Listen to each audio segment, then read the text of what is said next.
Hello, it's good to be with you. My name is Christina Kaiser.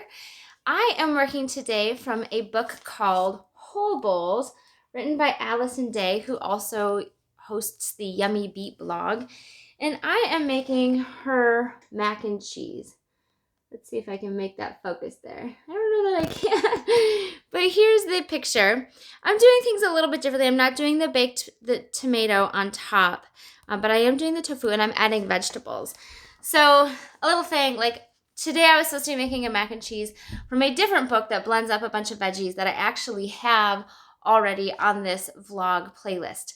But I ran out of carrots. We ate all the carrots this week. So I am making her version, which doesn't use as many vegetables or any vegetables in the sauce, but it does make a really fun sauce. And then I'm going to just add vegetables on the side. So I already have my pasta made and I am ready to go making my sauce. And the great thing about this is it is really a one pot dish once you get your noodles done. So here is my pot. It's a little warm. And I'm doing a double batch as I do. So I have a half cup of arrowroot powder to a full cup of water. And arrowroot acts a lot like cornstarch. So you give it that turn and it's kind of thick at the beginning. It's hard to move around and then it just gives way and very easily goes. And this is going to be your thickener for your sauce. So if you don't have arrowroot, again, cornstarch or flour would both be possibilities. But that goes in. And then once it's whisked together, I'm going to turn it up just a little bit because that's going to start to become the thickener. Once that comes together, so I also needed some milk. And so you could probably use regular milk. She calls for a soy milk. I have an almond milk. And so the recipe is 2 cups of that milk. So I have 4 here. This almond butter. So this I got from a How Not to Die cookbook. It's 1 cup of water to 1 tablespoon of nut butter. And you just mix it up in the blender and you have milk, which I found to be just the greatest thing. I don't have to store milk in my fridge anymore. And I can change it up. So our kids can have peanut butter milk. We don't have any peanut allergies. We can have almond milk, cashew milk. I mean, you really could do oat milk, but we don't. Okay, and then this is a bunch of other things. I have 2 tablespoons per batch of coconut oil. So that's 4 tablespoons. There's a full teaspoon of garlic. So you could either do a clove of garlic or a half teaspoon of garlic powder. And I just didn't want to open up a new garlic clove. So I'm using the garlic powder today. There is a 4th teaspoon of nutmeg, a full teaspoon of turmeric, some salt, like a teaspoon of salt, and just a sprinkle of pepper. This is nutritional yeast. So I have this measuring cup that is a full cup, but then does other measurements, so I can kind of get a sense. It's a 1/3 cup of nutritional yeast per batch, so I have 2/3 cup there. So I just keep stirring. It's just making a sauce in the bottom. Eventually it'll get thick because of that arrowroot powder. But I kind of want my coconut oil to get mixed up in there. If you didn't have coconut oil, oil is oil, right? And then the last thing is your mustard. So she calls for a Dijon. I have right now a spicy brown or a plain yellow. So you can see I'm not being picky, but it's a full tablespoon of the mustard. And I tend to kind of go with what I have on hand. I often do keep Dijons, and we use them a lot, so that's why it's gone.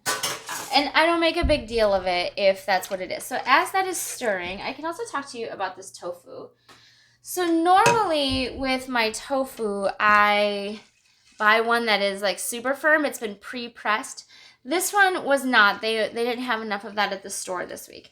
So I opened this one when I was doing my noodles, when I was prepping my other ingredients, and I stuck it in a colander with a 4-cup Pyrex. So just something like heavy to put on top of it, just to press some of the water out. And it still is losing water. I've got some wetness there. But it gives you a sort of a denser tofu. It doesn't just kind of like slime out in your mouth. So that is something that you can do with your own tofu. Now, like I said, there's a brand at the store that does it for you, which is just great. You could put like a heavy pot on top of it. It doesn't have to be a measuring cup, but just something kind of heavy. Also, I can talk to you about like veggies. So I'm going to put in whatever I have left of some spinach here. Earlier this week, I was worried I was going to lose some broccoli, so I had cut it up and blanched it and stuck it in the freezer. So that's ready to go. And then this morning, I prepped some green beans while I was making the kids' breakfast. So I'm just going to have a smattering of veggies on the side, with the exception of the spinach. I'll stick the spinach in so that it wilts with the sauce. And then the noodles I'm using today are a chickpea noodle. So it used to be like you could get rice noodles and that was it. Then there was like rice and corn noodle, and then there was rice corn quinoa. And then all of a sudden here has come this chickpea noodle, which is really high in protein. Now there's pea lentils, so you can get red or green. There's a mung noodle, edamame noodle soup. There's really a lot of things that you can get out there and try depending on what your goals are. So our goals were to have a high fiber, high protein experience with our noodle, so that bean noodle is working well for us. Somebody who's looking for low carb might still be looking for more of a vegetable noodle. Or, if you're just getting started and you just don't want to mess with it, a simple rice noodle was great. I really liked the rice corn quinoa before all these other things came along. I felt like rice and corn tasted a bit like a barn.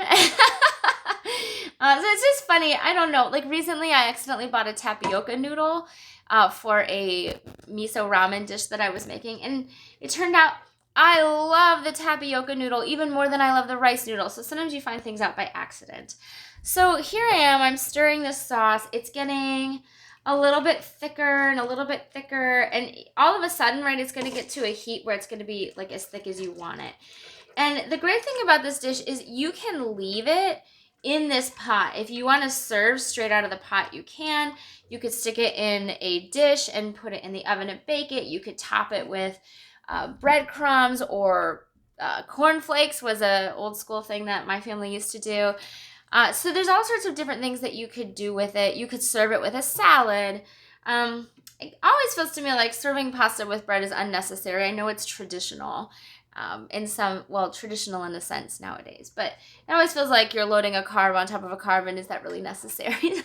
One thing that I've tried to do over the years is find a way to vary the food. So, okay, if I've got this starch, can I also get a vegetable?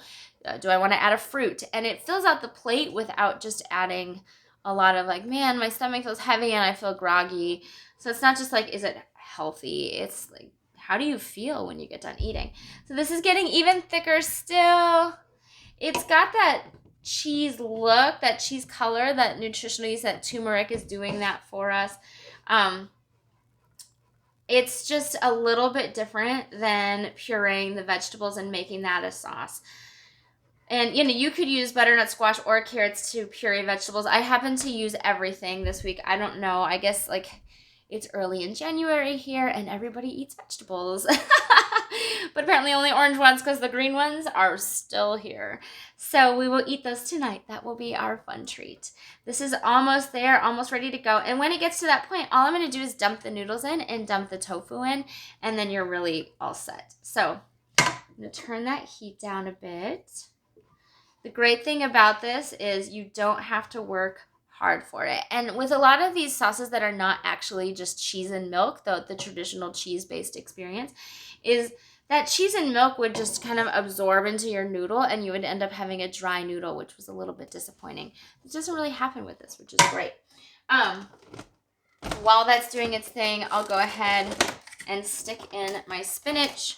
So getting some leafy greens in your diet is always a good idea. A lot of people find that it's difficult to use them up once they buy them. This is sort of how we get it done. You just add it to a sauce, and it's really funny because we had some friends babysitting our kids once, and they had commented they didn't necessarily like to have spinach. Like they didn't like spaghetti or something because it had spinach in it. And our friend was like, that you can have spaghetti without spinach, right? And they had no idea, actually, because all of their meals had been served that way. But eventually, spinach, it turns out it's a mild flavor. It blends into what's happening. So if you want to get a leafy green in there, it really cooks down and becomes almost nothing. It's a great way to do it. So this tofu, all you do, if you haven't seen or worked with tofu before, it's really super soft, very pliable, easy to cut. And so I'm going to make cubes that are roughly 1/4 inch wide, all directions, if you will. So you can slit it whichever way makes you happy first. The one that I often buy that's super firm is, it doesn't fall apart very easily. The ones that are less firm, they fall apart a little more easily. And you can turn tofu into a substitute for scrambled egg. We have done it with the silken tofu in the past, which some recipes called for. It turns out our family prefers just using the extra firm as egg as well. So you kind of want to play around. But you can put silken tofu in a smoothie and get yourself a little bit more protein. That's a really big deal, because if you are doing more with the plant-based experience, getting complete proteins, soy is really the way to do that. Everything else has some amount of protein, but you want to make sure to be varying your diet. So get a little quinoa in there, get your vegetables in there, right? Your broccoli, and get your beans in there, get your lentils in there, because everything is giving you something different. And so when I plan my menus, I always try to think about those things. Like, am I getting some yellow vegetables, some purple vegetables, some green vegetables? I can't necessarily get it done that way every single day, but at least can I get some in there? So now I've got my spinach, which is cooked down. My tofu is going to at least get that like warmth from the sauce. And then I can go ahead and dump in my noodles. So I had drained these. They're just waiting there. If you are using a non-gluten noodle, I always boil the least amount of time it's offering me, because the noodles tend to be fragile, and so you want them to not get too overcooked, which is probably why I will actually turn this into a glass pan as opposed to leaving it. But I'm going to take a spatula and just get everything coated. And when I put the noodles in the glass pan with that cheese, what I'll probably just do is layer the broccoli along the bottom so it becomes a part of the noodle dish, and I'll serve the green beans on the side. And then actually I probably will top this either with a little bit of breadcrumbs, or actually we have some cornflakes left over from the holiday that we actually just don't eat cornflakes for breakfast, so I may just put them on top of here. And then I'll bake it and give it just a touch of warmth that way when I'm ready to serve later, and give it that kind of finished look. But if you can kind of get a sense, it's got that creaminess, right? It's got that, it's almost like having a cheese gravy. I mean, that's kind of what cheese sauces are. They're like a cheese gravy. So you just want to make sure that your noodles are all coated well with that. And it's really a good, tasty recipe too. Ingredients wise, you're still using a lot because of like spices and things like that, the nutritional yeast, the coconut oil, but you can substitute out with things that you have on hand. So don't feel like if you approach a recipe, oh, I don't have that specific flour or that specific vegetable. They're totally interchangeable, and it's totally worth it to do that. So I can kind of give you that is your mac and cheese, and you're done. So hopefully that is a fun and helpful way to give you an alternative.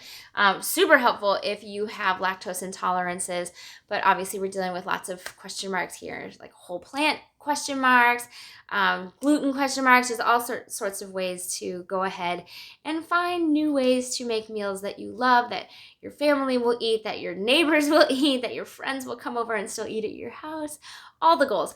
So thanks so much for being with me, and I'll see you later. Bye-bye.